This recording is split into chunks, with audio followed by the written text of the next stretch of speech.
අයිබෝවන් ඔබ සියලු දෙනාම සාදරයෙන් ආදරයෙන් doctor Nilani Mind and Medicine YouTube channel එකට පිළිගන්නවා.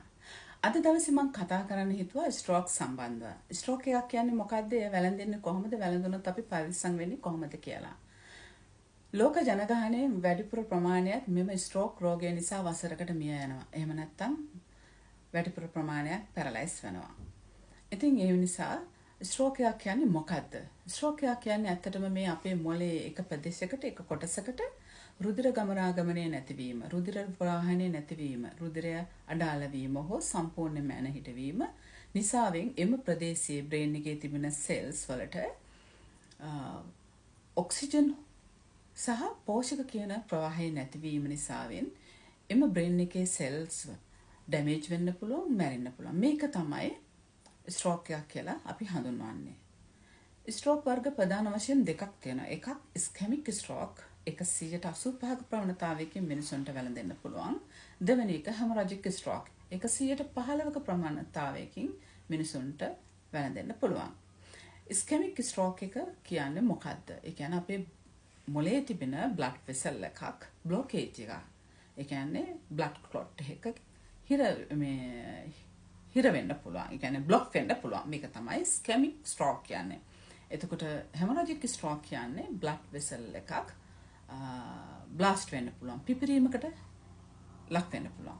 එතකොට ඒ තුලින් අභ්‍යන්තරයේ මොළේ ලේ පිටාර ගැලීම හෝ ලේ ප්‍රවාහනය, ඒ කියන්නේ රුධිරය ප්‍රවාහනය වීම නිසාවෙන් මොළයට ඇතිවන හානිය. මේක කියනවා අපි හැමොරැජික් ස්ට්‍රෝක් එක. එතකොට මොකද්ද මේකට sign and symptoms අපි හඳුනාගමු. අපි ක්ලිනිකල් වලදී අපි භාවිතා කරන FAST, ඒ කියන්නේ FAST කියලා ක්‍රමයක්. F කියන්නේ face paralyze. ස්ට්‍රෝක් එකක් හැදුණු පුද්ගලයාගේ බොහෝ වෙලාවට මේ අපේ face paralyze, එක side එකක් paralyze වෙන්න පුළුවන්. movement නැති වෙන්න පුළුවන්. hina වෙන්න කියන්නේ patient. එතකොට patient unable to smile. ඊට පස්සේ ඒ කියන්නේ arm weakness. බොහෝ වෙලාවට ඒ side එකේම අත movement කරන්න අමාරුයි. අත උස්සන්න කියන්නේ එහෙනම් අත movement කරන්න බැරි වෙනවා. ඒ කියන්නේ එතකොට S කියන්නේ speech difficulty. අනිවාර්යෙන් ස්ට්‍රෝක් එකක් හැදුණු පුද්ගලයෙකුට කතා කරන්න බෑ. ඒ වෙලාවට පෝස් කරන්නත් එපා patient කතා කරන්න කියලා. එතකොට T කියන්නේ time to call emergency. අතරම ස්ට්‍රෝක් එකක් කියන්නේ emergency situation එකක්.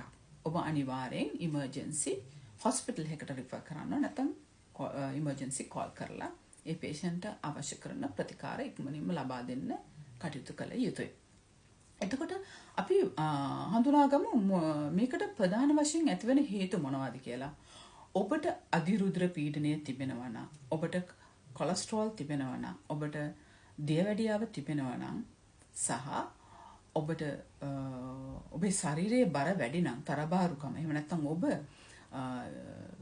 කියන්නේ නිසි ව්‍යායාම නැතිනම්, එහෙමත් නැත්නම් ඔබ ස්මෝක් කරනවා නම් සහ මත් වතුර වලට ඇබ්බැහි වී සිටිනවා නම් මේ හේට හේතු වෙනවා.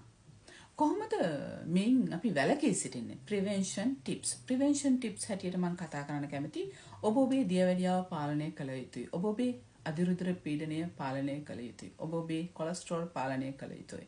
සහ ඔබට අවශ්‍ය කරන දවසකට අඩුම විනාඩි 20ක ව්‍යායාම නිසිපතා ව්‍යායාම යෙදෙන්න ඕන. ඒ වගේම ඔබ හොඳ පෝෂ්‍යදායී ආහාර රටාවකට යොමු වෙන්න ඕන, විශේෂයෙන් high fiber, ඒ කියන්නේ vegetables, fruits කියන දේවල්.